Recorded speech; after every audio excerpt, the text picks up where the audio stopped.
अस्सलाम वालेकुम friends, welcome to mentor Alishe. Introduction to software engineering का ये हमारा थर्ड लेक्चर है। ठीक है, तो आज के लेक्चर में हम लोग क्या पढ़ेंगे कि सॉफ्टवेयर प्रोसेसेस क्या होते हैं।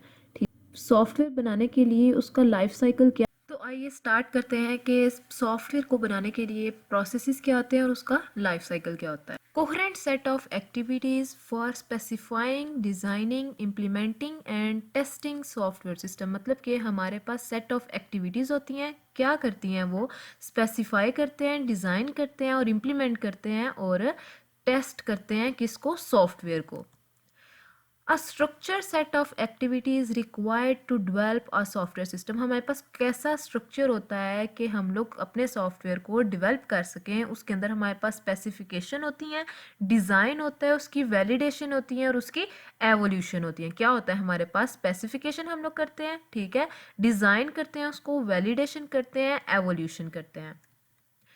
तो बेसिक जो प्रोसेस होते हैं ना हमारे पास सॉफ्टवेयर को डेवलप करने के लिए, वो हमारे पास कौन कौन से होते हैं। फर्स्ट पे हमारे पास फिजिबिलिटी एंड प्लानिंग आता है, फिर हमारे पास रिक्वायरमेंट्स आती हैं, सिस्टम एंड प्रोग्राम डिज़ाइन आता है, इम्प्लीमेंटेशन एंड टेस्टिंग आता है, एक्सेप्टिंग टेस्टिंग एंड रिलीज आता है, ऑपरेशन एंड मेंटेनेंस। तो ये सारे जो पॉइंट्स होते हैं ये किसके लिए यूज़ होते हैं, सॉफ्टवेयर को बनाने के लिए। उसके प्रोसेसेस होते हैं, ये क्या होते हैं, बेसिक प्रोसेसेस होते हैं एक सॉफ्टवेयर को डेवलप करने के लिए। तो इन प्रोसेसेस को याद रखना बहुत ही इम्पोर्टेंट होता है। तो आइए इन सारे प्रोसेसेस को स्टेप बाय स्टेप समझते हैं। सबसे पहले आता है हमारे पास feasibility and planning. Feasibility study जो होती है इसको हम लोग प्लानिंग भी कहते हैं, ठीक है, इसे हम प्लानिंग फेज भी कहते हैं, ठीक है। इसमें क्या होता है कि हम देखते हैं कि सॉफ्टवेयर को डेवलप करने के लिए हम लोग फिजिबल हैं कि नहीं है। क्या है कि हम लोग सॉफ्टवेयर को डेवलप करने के लिए फिजिबल हैं कि नहीं। मतलब जो कस्टमर आएगा हमारे पास, एग्जांपल है, एक कस्टमर है, वो आता है हमारे पास, इस कस्टमर को जिस तरह का सॉफ्टवेयर चाहिए है या जो इसकी रिक्वायरमेंट्स है, जिस तरह इसका बजट है, कि किस तरह इसका शेड्यूल है, मतलब हम कस्टमर की एक्सेप्टेशन जो होते हैं उसको देखते हैं, उसको चेक करते हैं, फिर हम लोग अंदाज़ा लगाते हैं कि हम इस सॉफ्टवेयर को बना सकते हैं या नहीं बना सकते हैं, इसके लिए हम लोग फिजिबल हैं या नहीं है। तो आइए इसकी प्रॉपर डेफिनेशन पढ़ते हैं। Feasibility study precedes the decision to begin a project. मतलब कि फिजिबिलिटी स्टडी को डिसीजन इसका जो लेते हैं उसको क्या होता है हमारे पास, what is the scope of the proposed project. मतलब कि हमारे पास जो हम लोगों ने प्रोजेक्ट बनाना है उसका सबसे पहले स्कोप क्या है, पूरे वर्ल्ड में उस प्रोजेक्ट का स्कोप क्या है। नेक्स्ट है, is the project technically feasible, कि वो प्रोजेक्ट हमारे पास टेक्निकली फिजिबल है या नहीं है। What are the projected benefits, के उसके बेनिफिट्स क्या है हमारे पास। What are the cost, time table. ये सारी चीज़ें जो होती हैं ना हम लोग अपने जो कस्टमर होते हैं उससे लेते हैं, ठीक है। फिर हम लोग डिसाइड करते हैं कि हम उस सॉफ्टवेयर को बना सकते हैं, उसके लिए फिजिबल है या नहीं है। अब feasibility study leads to a decision go और नो गो। मतलब कि हम लोग ये फिजिबल स्टडी से ही हम लोग अंदाज़ा लगा लेते हैं कि हम लोग इस सॉफ्टवेयर को बना सकते हैं या नहीं बना सकते हैं। फिजिबिलिटी स्टडी के बाद हमारे पास कौन सा प्रोसेस आता है, रिक्वायरमेंट्स। रिक्वायरमेंट्स को हम लोग एनालिसिस भी कहते हैं और स्पेसिफिकेशन भी कहते हैं। इसका मतलब है कि एक सॉफ्टवेयर को डेवलप करने के लिए क्या क्या रिक्वायरमेंट चाहिए। तो हम क्या करते हैं, सॉफ्टवेयर की रिक्वायरमेंट्स को इकट्ठा करते हैं या इसकी डॉक्यूमेंटेशन बना लेते हैं। मतलब कि हम लोग इसकी जब किसी चीज़ की डॉक्यूमेंटेशन बना लेते हैं तो उसके ऊपर वर्किंग करना हमारे लिए इंतहाई आसान हो जाता है, ठीक है। तो हमारे जो कस्टमर होते हैं उससे हम लोग अपनी रिक्वायरमेंट्स को गैदर करते हैं, उनका डॉक्यूमेंट बना लेते हैं ताकि हम उस सॉफ्टवेयर को आसानी से डेवलप कर सकें, ठीक है। रिक्वायरमेंट्स की हम लोग डेफिनेशन देखते हैं। Requirements defines the function of the system from the clients view point. मतलब कि रिक्वायरमेंट जिसका सॉफ्टवेयर है हम उसी से ही, मतलब जो हमारा क्लाइंट है हम उसके ही पॉइंट ऑफ व्यू से उसकी रिक्वायरमेंट्स लेंगे, ठीक है।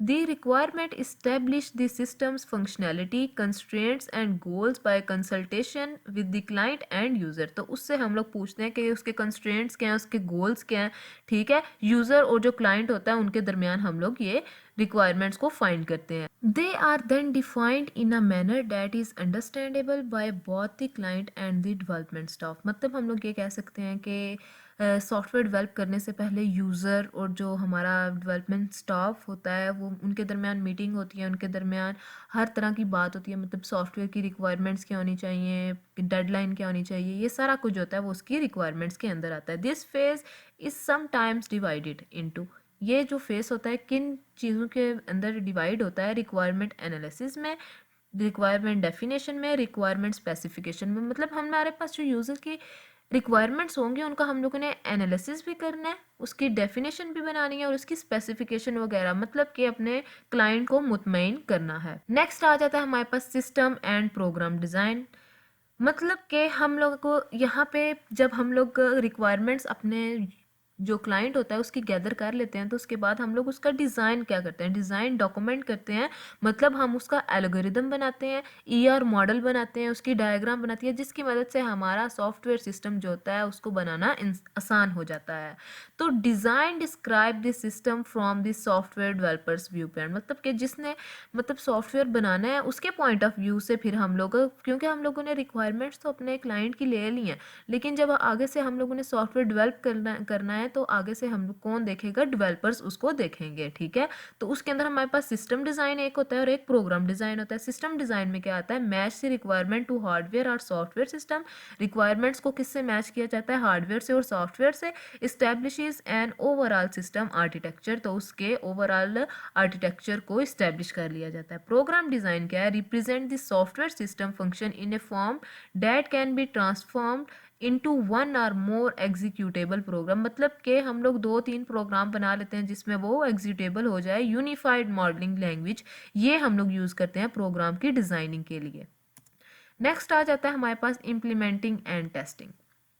इम्प्लीमेंटिंग मतलब कि हमारे पास कोडिंग हो सकती है, डेवलपमेंट फेज़ हो सकता है सॉफ्टवेयर का, यानी हमने जो एल्गोरिदम बनाए हैं पीछे, ठीक है, यानी डिज़ाइन किए हैं, डॉक्यूमेंट्स बनाए हैं, इनकी हेल्प से हम इसे जो होते हैं रेडी करते हैं। तो इनकी हेल्प से हम लोग अपनी कोडिंग जो होती है, एक सॉफ्टवेयर बनाने के लिए पीछे बहुत सारी कोडिंग होती है। ठीक है, तो ज़रूरी थोड़ी है यहाँ हमें कोडिंग आती है तो हम लोग उस सॉफ्टवेयर को डेवलप कर सकते हैं, उसके अंदर डिफरेंट मेथड्स होते हैं। ठीक है, तो इसकी डेफिनेशन क्या है हमारे पास, इम्प्लीमेंटेशन में क्या होता है, the software design is realized as a set of programs or program units, मतलब कि हम लोग उसको प्रोग्राम्स में, सेट ऑफ प्रोग्राम्स में डिवाइड कर देते हैं।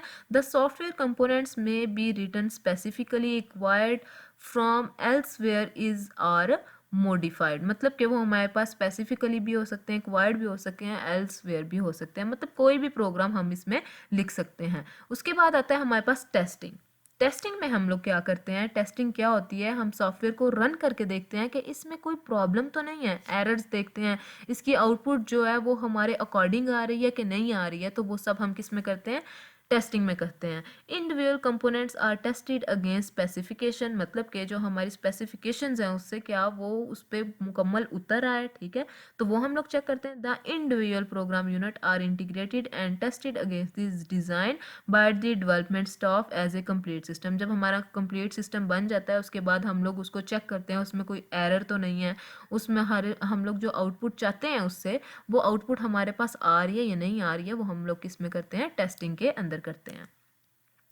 उसके बाद हमारे पास क्या आता है, acceptance testing and release. Acceptance testing में क्या होता है, the complete system is tested against the requirements by the client, मतलब कि हम लोग अपने जो सॉफ्टवेयर हम लोगों ने डेवलप किया होता है उसको हम लोग टेस्ट करते हैं जो कि हमें क्लाइंट ने रिक्वायरमेंट दी होती हैं उसके अकॉर्डिंग। ठीक है, delivery and release, the complete system is delivered to the client and released into production, मतलब कि जब हमारा मतलब हमारा जब सॉफ्टवेयर रेडी हो जाता है, उसके क्लाइंट ने जिस तरह हमें रिक्वायरमेंट्स गैदर की थी उसके लिहाज से हम लोगों ने किया, उसके अंदर कोई एरर नहीं है, उसकी आउटपुट वही आ रही है जो सॉफ्टवेयर हम लोगों ने बनाया है, जो उसके अकॉर्डिंग आनी चाहिए थी, तो फिर हम लोग क्या करते हैं, क्लाइंट को हम अपना वो जो सॉफ्टवेयर होता है वो दे देते हैं और वो फिर उसको रिलीज़ कर देता है।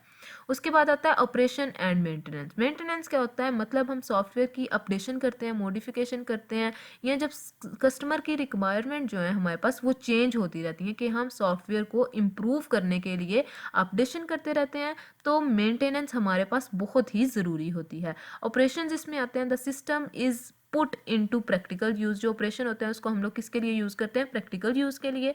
Maintenance errors and problems are identified and fix, मतलब कि उसके अंदर जो प्रॉब्लम्स और एरर्स आते हैं उनको हम लोग ठीक करते हैं। एवोल्यूशन में क्या होता है, the system evolves over time as requirement change to add new function और अडाप्ट द टेक्निकल इन्वायरमेंट, मतलब कि हमारे पास जो हम लोगों ने सॉफ्टवेयर बनाया उसके अंदर वक्त के साथ साथ न्यू अपडेशंस आती रहती हैं, तो वो हम लोग उसके नए फंक्शन जो होते हैं उसको चेंज कर सकते हैं।